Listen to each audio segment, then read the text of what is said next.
Lake of Shadows is one of 3 Nightfalls this week. It's a new Nightfall. I have leveled up a bit, which means it's time for a Nightfall high score guide. Yep, we're finally bringing those back. Lake of Shadows is somewhat of an annoying strike, but what's most annoying about it is not the difficulty, but the lack of majors and just overall enemies. Having very few enemies, and more specifically majors, in this strike makes it very difficult to rack up score. If you rolled with a 3 times score X multiplier in the corrupted Nightfall, you'd have 25,000 points before even setting foot in the door. In this strike, you wouldn't have that many points until you get halfway through the strike. The handicap we used in this video was 22 times, and we just snuck past the 100k threshold. So I would recommend going with a 25 to 30 times handicap, if you are capable, to ensure that you won't fall short. The closer you are to a 4 times multiplier, the easier it will be to hit 100k. We tried a few combinations of modifiers, but ultimately the ones that worked the best for us and gave us the most score were Extinguish, Blackout, and Match Game. Extinguish is a 1.3 times score multiplier, Match Game is a 2 times multiplier, and Blackout is a 1.5 times multiplier. These are the modifiers that give you the most bang for your buck and aren't too hard to counter. You can certainly use different combinations, but that will mean you'll have to increase the power handicap to account for lower multipliers. We also use Solar Singe for this strike because most enemies shoot Arc and Void. There are a few Taken Knights that will shoot fire, but they are few and far between. There are 2 variations of the strike you can get. One has Taken Cabal with Arc Shields in the beginning, the other has Exploder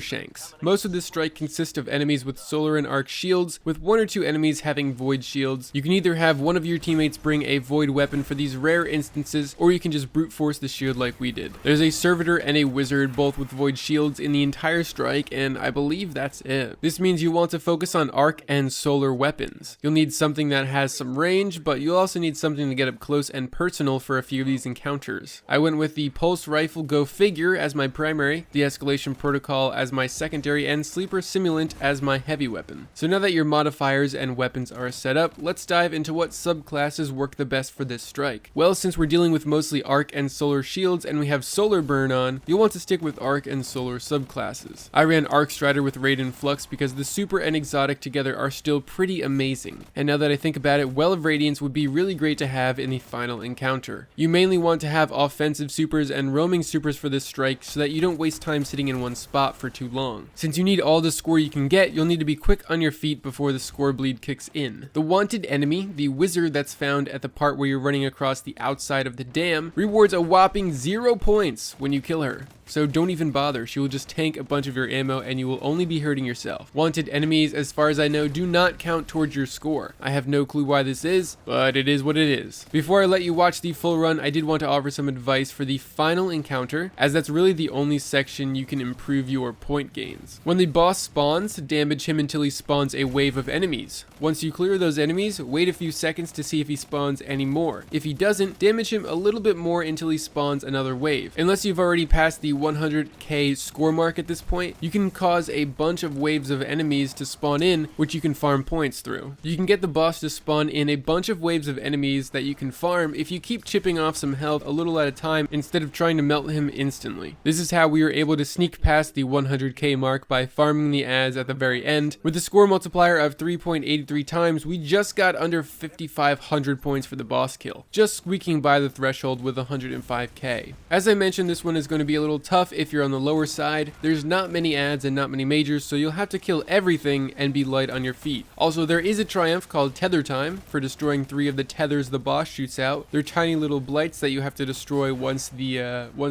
I guess taken goo rises up from the floor. Once that happens and you kind of get a little flicker of ascendant effects around your screen, that's when it'll start shooting out the tethers. I would recommend going after this one when you're just doing an easy Nightfall run instead of the high score run, but it's totally up to you. And while I'm doing this video, I figured I'd quickly cover the strike-specific loot, which is a kinetic grenade launcher, the only kinetic grenade launcher in the game, called Malitia's Birthright. My friend got the curated roll to drop, which comes with lightweight frame, countermass, blinding grenades, Genesis, and threat detector. It is pretty odd for a curated roll like this to not have any sort of blast radius, and I'm sure there are better rolls you can get to drop on your own, so definitely do some grinding to pick this one up. Bungie says the higher the score, the better the chance of the loot, but I do not believe that in the slightest, at least for from my testing. It's best to just do one high score run and then speed run it on easy mode. That's going to do it for this guide. If you would like to see speedrun guides for this strike or any other strike, and of course any more high score guides for other Nightfalls, let me know in the comments. Enjoy the rest of the run and good luck getting 100k.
Just left that unguarded?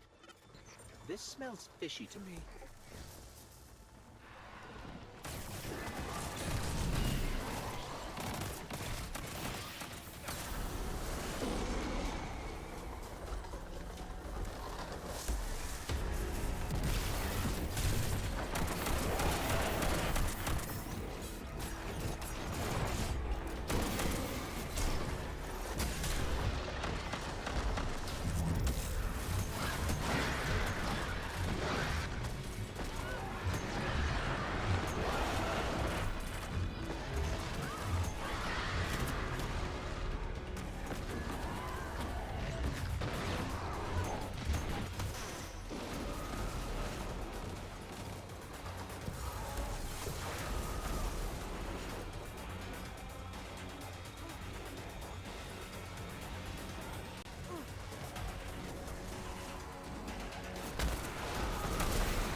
guy in charge and his big scary flight. The scouts I sent are the best in the militia, and even they were ultimately helpless against this. You Guardians are a blessing. When we have a common goal, civilians and Guardians can stand side by side and accomplish anything. I could listen to you two talk all day.